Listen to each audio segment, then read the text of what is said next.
ಪೂಜಿಸಲು ಹರಹಾಡು ನನ್ನ ತಾಯಿ ಮನದೊಳಗೆ ಮಂದಿರವ ಕಟ್ಟಿರುವಳು ಕರುಣಾಮಾಯಿ ನವಮಾಸ ಮಡಿಲಲ್ಲಿ ಕಾಯುವಳು ಹೆತ್ತ ತಾಯಿ ನೋವಲ್ಲೂ ನಗುವವಳು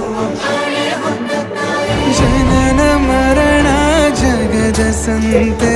ಅದಕ್ಕೂ ಮೀರಿನಿ ಬೆಳೆದು ನಿಂತೆ ಕರುಣೆ ಸಹನೆಯ ಮೂರ್ತಿಯಂತೆ ದೇವರಿಗೂ ನೀ ಸ್ಫೂರ್ತಿಯಂತೆ ಅದೃಷ್ಟವು ನನ್ನ ಪಾಲಿಗೆ ನಿನ್ನ ಕಂದನು